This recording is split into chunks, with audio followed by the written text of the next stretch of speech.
Question 32. An LC circuit contains 20 millihenry inductor and a 50 microfarad capacitor with an initial charge of 10 millicoulomb. The resistance of circuit is negligible. Let the instant a circuit is closed be t equal to 0.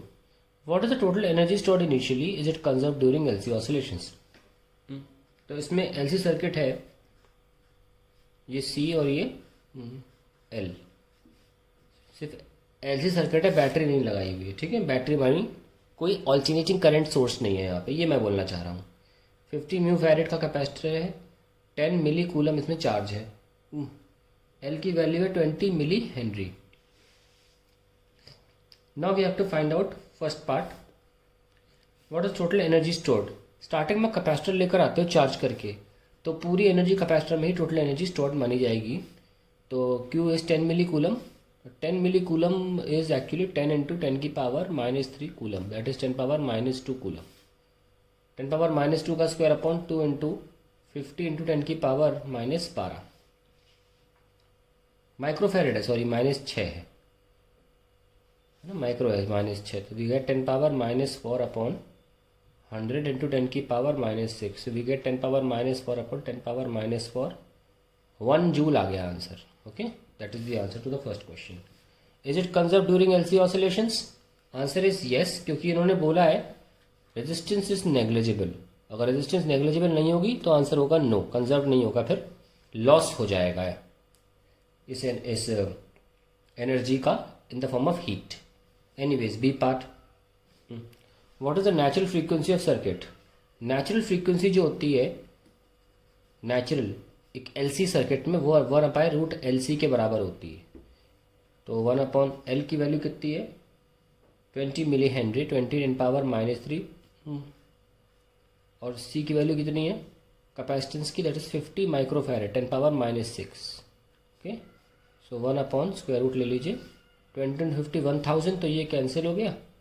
10⁻�6 बच रहा है बस. तो natural frequency क्या आई 10⁻³ that is equals to 1000 radian per second. अब अगर आपको मान लीजिए लीनियर फ्रीक्वेंसी चाहिए तो इसे 2π से डिवाइड कर दीजिए, तो आपको वैसा आंसर आ जाएगा 500/π. 1/π को आप लिख सकते हैं 0.π. ओके, यानी कि 0.314 लिख सकते हैं. तो ये करीब करीब 157 हर्ट्स के आसपास आंसर आ जाएगा. चाहे इसमें छोड़ दें चाहे इसमें छोड़ दें, आंसर आ ही जाएगा. देखो 1/π एग्जैक्टली 0.π नहीं होता. हम 1/π को मैं बोलता हूँ 0.π, यानी कि 0.314 बोलता हूँ मैं. एग्जैक्टली नहीं होगा, ये अप्रॉक्सीमेशन है, अच्छा खासा अप्रॉक्सीमेशन यूज़ कर सकते हैं. 1/π जहाँ मिले उसको लिख लो 0.π. तो ये आंसर जो 157 है ये भी एक्यूरेट नहीं आया होगी, 0.5 पॉइंट तो होगा नहीं, तो आसपास ही होगा इसके आंसर. खैर, we have done the question, और इन एनी केस ये तो सही है ही. फिर आया at what time is the energy. अब थर्ड पार्ट देख लेते हैं. At what time is the energy stored. Completely electrical that is stored in capacitor, completely magnetic that is stored in inductor. ये दोनों पार्ट मिला के 1 मार्क्स 2 मार्क्स के हैं. तो सी पार्ट का पहला पार्ट कंप्लीटली इलेक्ट्रिकल.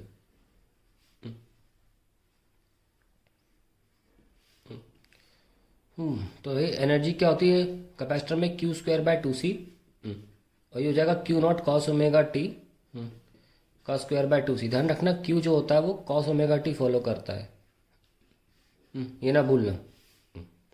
क्यों करता है? क्योंकि स्टार्टिंग में अगर आपको LC सर्किट बनाना है तो स्टार्टिंग कैपेसिटर को चार्ज देने से होती है, और टाइम t = 0 पर Q का Q0 होना ऑब्वियस है.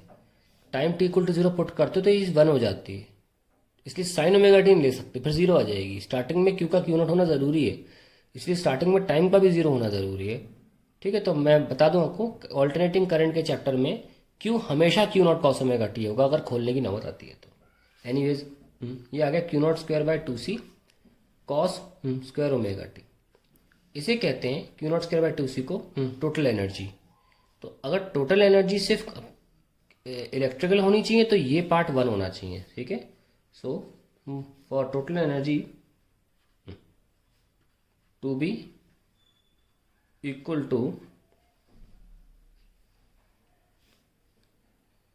कंप्लीटली इलेक्ट्रिकल, इस हिस्से को जाना पड़ेगा, है ना, क्योंकि आफ्टर ऑल ये पूरी एनर्जी है ना, क्यू नॉट इनिशियल चार्ज था, तो इस इसको जाना पड़ेगा। Electrical cos square omega T को 1 होना ज़रूरी है, यानी कि कॉस ओमेगा टी को क्या होना ज़रूरी है, +-1। अब आप जब भी कॉस के एंगल्स फाइंड करने हो, आप तरीका देखो, बताता हूँ बढ़िया सा। एक सर्कल बनाओ 1 रेडियस का, उसके पॉइंट्स मार्क करो 1, 0, -1, 0, 0, 1 एंड 0, -1। ये पॉइंट्स मार्क हो गए। इसमें एक्स कोऑर्डिनेट कॉस थीटा दिखाएगा और वाई कोऑर्डिनेट साइन थीटा दिखाएगा। तो बताओ 1 और 1 कॉस थीटा 1 और -1 कब आ रहा है, 0 पे आ रहा है, 180 पे आ रहा है, 360 पे आ रहा है, ऐसे इन 2 पॉइंट पे तो आ रहा है 1, -1। यहाँ तो 0 है, यहाँ भी 0 है, 0, -1। एक्स कोऑर्डिनेट तो ऊपर नीचे 0 है।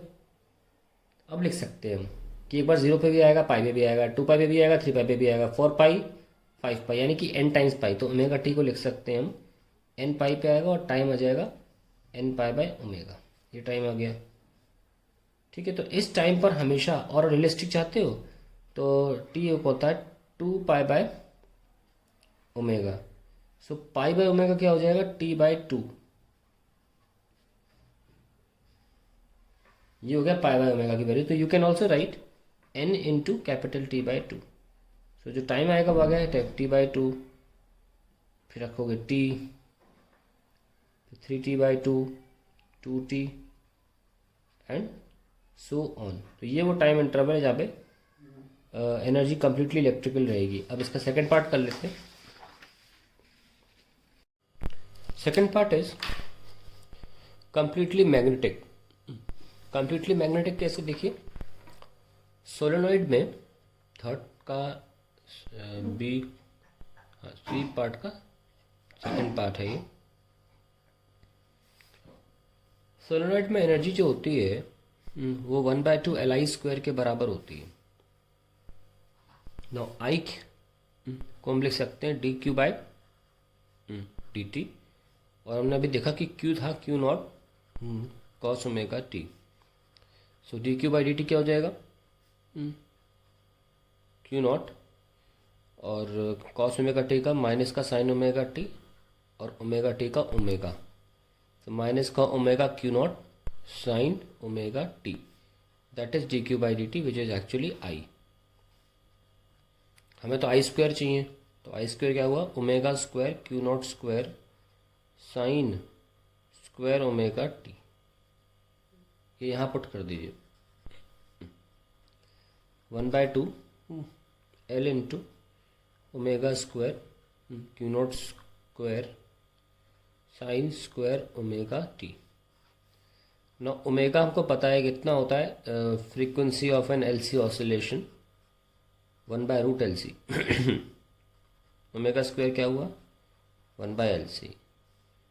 ध्यान रखना, रेजोनेंस की बात नहीं कर रहा हूँ, LC ऑसिलेशन यानी कि एनर्जी ½ Li² से Q²/2C बन जाती है, फिर Q²/2C से Li²/2 बन जाती है। ये एनर्जी का जो ऑसिलेशन चल रहा है, मैग्नेटिक एनर्जी से इलेक्ट्रिकल एनर्जी, इलेक्ट्रिकल एनर्जी से मैग्नेटिक एनर्जी, इसकी फ्रीक्वेंसी भी बाय चांस की बात है कि सेम फॉर्मूला आता है। इसका रेजोनेंस से कोई ताल्लुक नहीं। Resonance is not a property of LC circuit, it is a property of RLC circuit, ठीक है।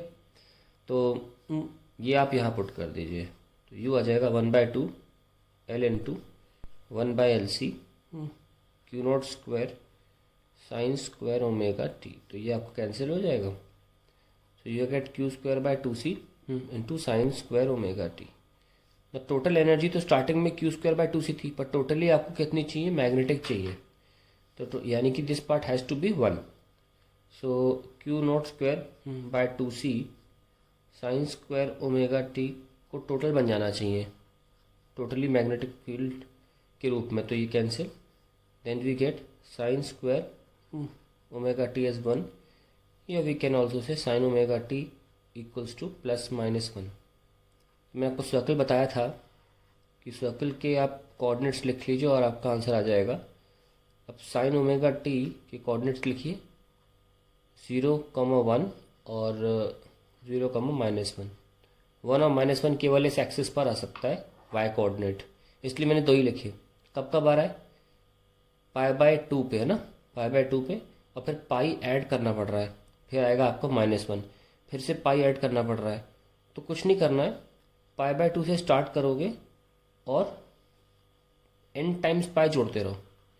पाई/2 स्टार्ट किए, पाई/2 फिर पहली बार आपको 1 मिलेगा, फिर पाई, 2 पाई, 3 पाई, तो n पाई मैंने ऐड कर दिया। So what you can do is you can take pi as a common and n plus 1/2 which will become 2n plus 1 pi/2. So this is the final answer for your omega t, पर हमको तो time period चाहिए, so we can write omega t as 2n plus 1 pi/2 और time हो जाएगा 2n plus 1 pi/2 omega. We know that pi/omega t/2 होता है, 2n plus 1 pi/t/2, तो t/4. So that is those are the times when energy is completely magnetic. And if you want to keep the values, तो n1 रखो, कितना आएगा, n की value रखो 0, तो वो t/4 आ जाएगा। फिर 1 रखोगे तो 3t/4 आ जाएगा। फिर आप रखिए 2, then you will get 5t/4 and so on. So on these times you will get the times when the energy is completely magnetic. That is the answer to this question. अब अगला part देख लीजिए क्या है इसका। If the resistor is inserted in the circuit, resistor जो energy dissipation हो जाएगा उसमें, how much energy is eventually dissipated as heat? resistor डालोगे तो सारी की सारी एनर्जी डिसिपेट हो जाएगी हीट में, ठीक है। So answer to that part is 1 joule. क्या आप देखेंगे पहले पार्ट में आंसर आया था 1 जूल एनर्जी है ना। Q0²/2C कितना है, 1 जूल के बराबर है। तो अगर सर्किट में इंडक्टर और कैपेसिटर के अलावा रेजिस्टर भी आ गया,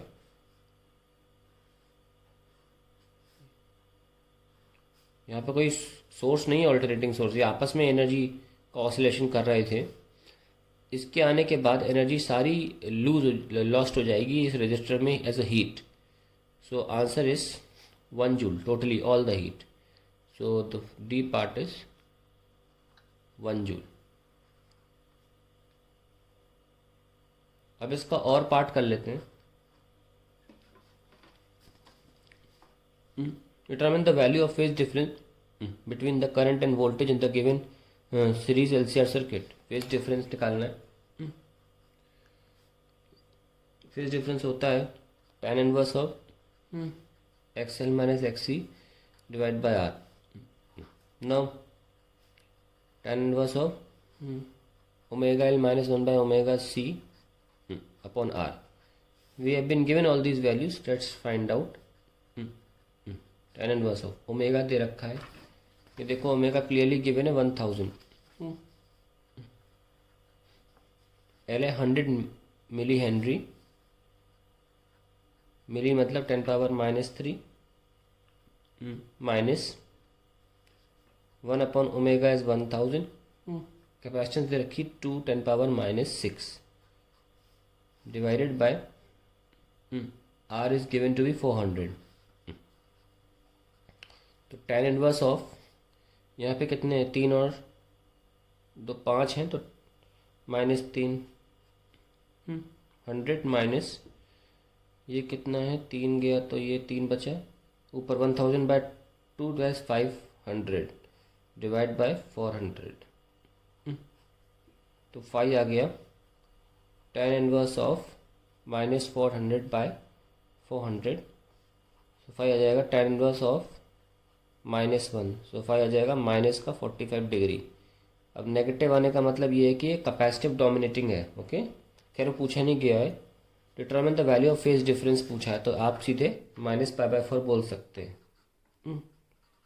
फॉर रेडियन और 45 डिग्री माइनस में। नाउ अगला पार्ट इसका है, calculate the value of additional capacitor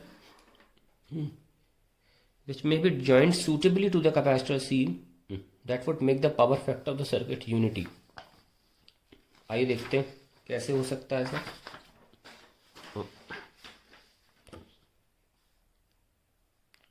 तुम्हारे पास ये है आर है,